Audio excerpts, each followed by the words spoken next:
Hands up for Mark Darden.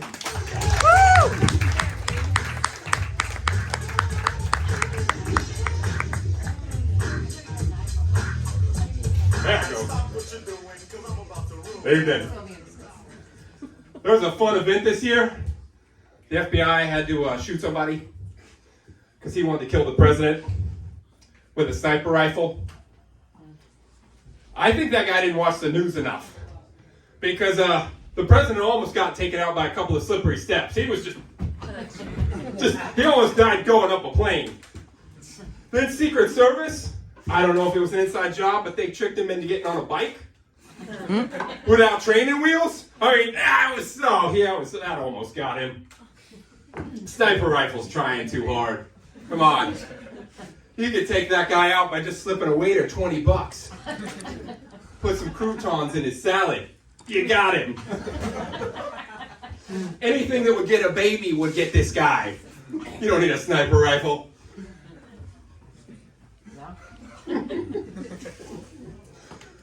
I don't know if you guys love Jason Statham movies. Go. Yeah. That's two of us. Got an ally. Well, I love Jason Statham movies. This guy always plays a badass. You know, he's a tough guy. He's tough. In the Transporter movies, he also drives a car real good. And he'll take whatever you want from where it is to where you want it to be. No questions asked. Just give him the money. Now, I thought it would be fun to look up if porter were a word by itself. And it was. A porter is someone who moves bags and other things from one place to another. Usually in a train station or a hotel, but it isn't required for the definition. So Jason Statham could be in a new movie called Porter, where he's going to have the same job he had in those other two films of an almost identical title. Just this time he identifies a little differently. I just picture him now. Hi, you and your mates can get out of my way, or I can pop off this shirt, oil up this sweet, sweet new set of tatas, and kick all your asses. And I feel like that would be difficult to fight against that guy. Like, my defense would just go to crap. It'd start off good. You know, you take stance, get the hands up, bob and weaving, and then just... All right, I'm back in it. Ready, here we... My real question was, why did Jason Statham have his shirt off? Like, he had a shirt on before the fight started. They didn't get that off of him. He did it himself. I think he's confused about how shirts and skins works. That is for a 5-on-5 pickup game. If it's just you versus everybody else, I think they know whose team they're on. And if they get confused, you shouldn't help them out. That's bad fight strategy right there. And if you're Jason Statham, all you gotta do is not hit Jason Statham. Got a 100% chance of hitting one of the right guys.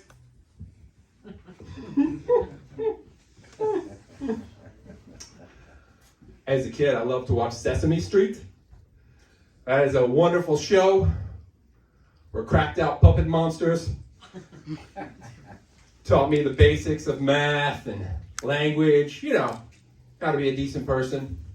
On the flip side, as an adult, I love the show Supernatural, where a couple of hot bros just drive around the country in a cool car, saving college girls from monsters.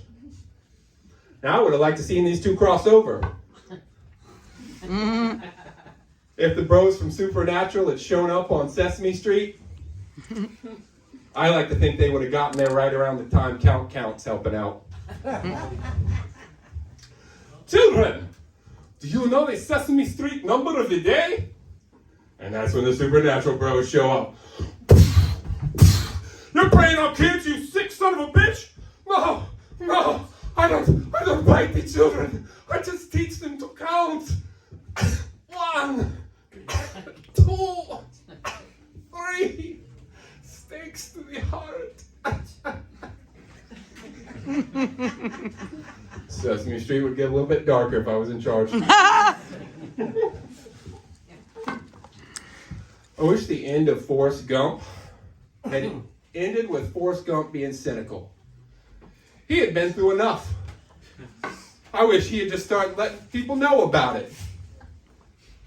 Like when Jenny showed up at the end. Yeah.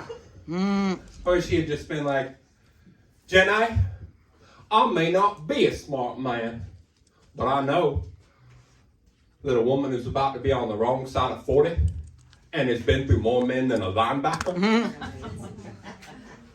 and then shows up at my door with a kid she claims is mine, right after I come into a lot of money, needs to get the praise baby Jesus up out my house.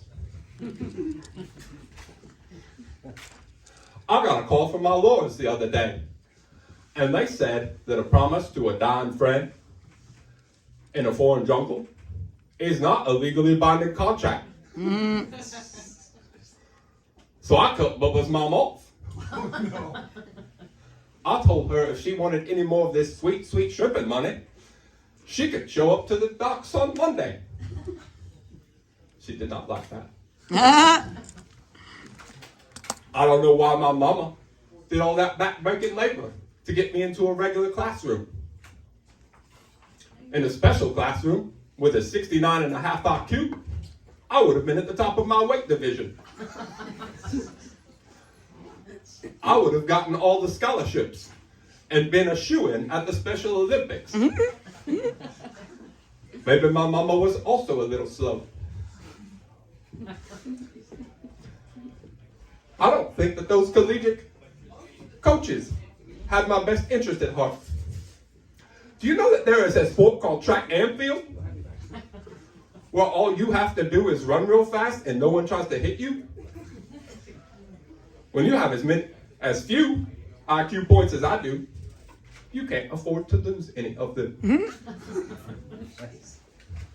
Now, I watched the other pump returners, and they would start off in the right direction like I would, but then they would turn left, and then right, but then back left, but then right, and then left, left, right, right, and then left, left, left, right, left, left, left. Oh, I'm sorry, I was somewhere else for a moment. Anyway, sometimes they would also turn around and run back the wrong direction until someone would get their attention and point back, and then finally they would run the right direction again. I think that maybe all pump returners are a little slow. They say that life is like a box of chocolates. But if you've bought the same box of chocolates 3 times and are still surprised by what's in there, you might be a Jeff Foxworthy fan. Thank you very much, you guys. My name's Mark. We're going to bring up the next.